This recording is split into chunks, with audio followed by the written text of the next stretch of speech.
दोस्तों, क्या वाकई में महाराष्ट्र के मुख्यमंत्री देवेंद्र फडणवीस ने उद्धव ठाकरे को सत्ता पक्ष में शामिल होने के लिए ऑफर दिया है? आखिर क्यों ये खबर अब तूल पकड़ती जा रही है? क्या इससे एकनाथ शिंदे को कोई मैसेज देने की कोशिश की गई है या फिर महज सीएम देवेंद्र फडणवीस ने एक मजाक किया? आखिर ये जो बात महाराष्ट्र के सीएम देवेंद्र फडणवीस ने कही है सार्वजनिक मंच पर, क्या वो ऐसे ही कही है?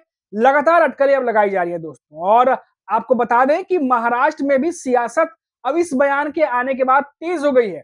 जब विधान परिषद में मुख्यमंत्री देवेंद्र फडणवीस ने शिवसेना उद्धव बाला साहब ठाकरे यानी कि यूबीटी पक्ष के प्रमुख उद्धव ठाकरे को सत्ता पक्ष में आने का सार्वजनिक न्योता दे दिया।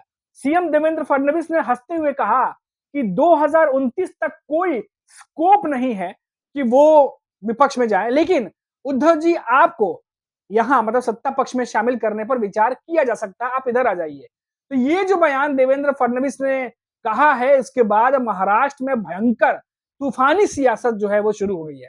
देवेंद्र फडणवीस ने भले ही हल्के-फुल्के अंदाज में कहा हो, तंज कसा हो, मजाक किया हो या कोई मैसेज देने की कोशिश की हो, वो तो देवेंद्र फडणवीस ही जानते होंगे कि ये बयान उन्होंने आखिर क्यों दिया।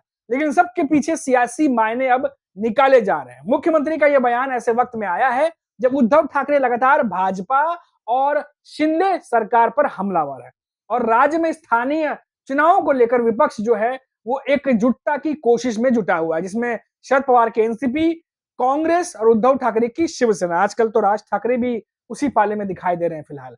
इससे पहले दिन में बात करें तो महाराष्ट्र नवनिर्माण सेना के प्रमुख राज ठाकरे ने बुधवार को अपने जो भाई हैं उद्धव ठाकरे के नेतृत्व वाली शिवसेना के साथ गठबंधन पर टिप्पणी करने से इनकार कर दिया। उन्होंने दावा किया कि ये मीडिया का एक हिस्सा है, ये मीडिया का बनाया हुआ गठबंधन के बारे में बात कर करके इस तरीके से बनाया गया है। लेकिन जब राज ठाकरे को कुछ कहना होगा तो प्रेस कॉन्फ्रेंस करके बयान देंगे।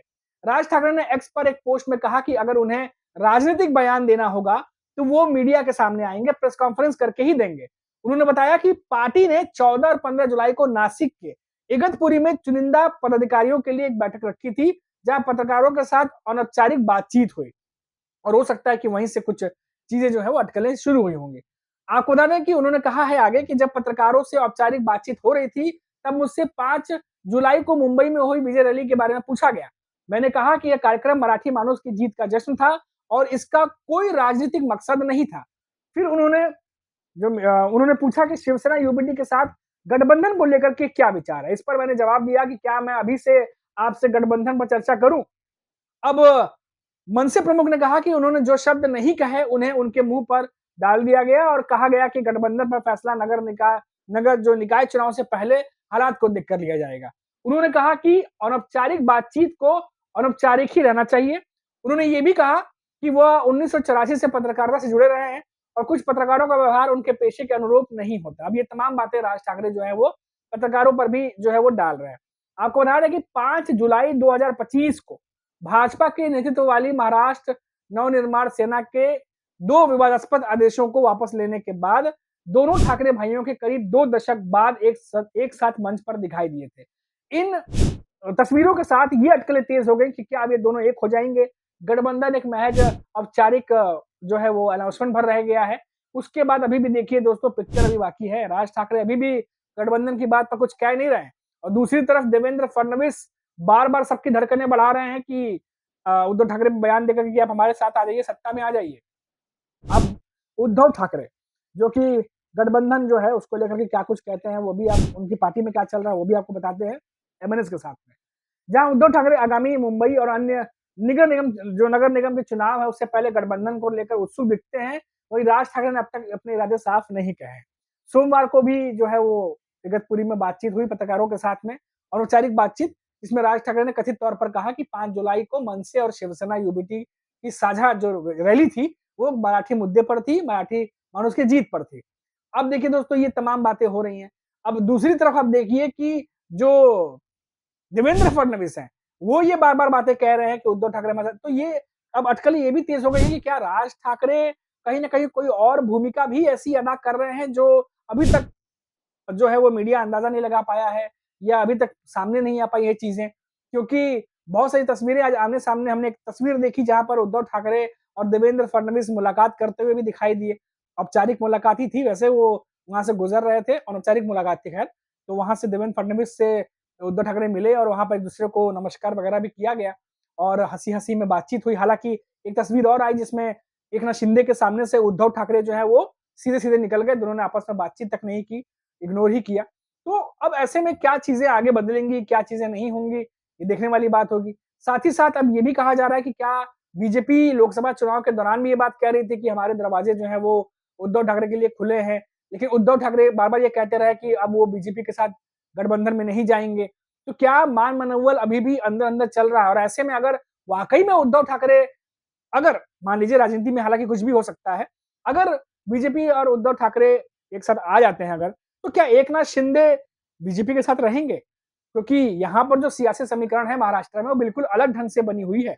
जहाँ एक तरफ एकनाथ शिंदे जो शिवसेना 2 हिस्सों में जब बटी तो एक हिस्से के साथ में बीजेपी में आ गए, दूसरा हिस्सा उद्धव ठाकरे जो है वो उनके साथ रहा, वो आए नहीं बीजेपी में। अब ऐसे में अगर वो आते हैं तो क्या राज ठाकरे के लिए सही होगा, बीजेपी के लिए सही होगा, एकनाथ शिंदे के लिए सही होगा? तो कई सारी ऐसी बातें भी हो रही हैं।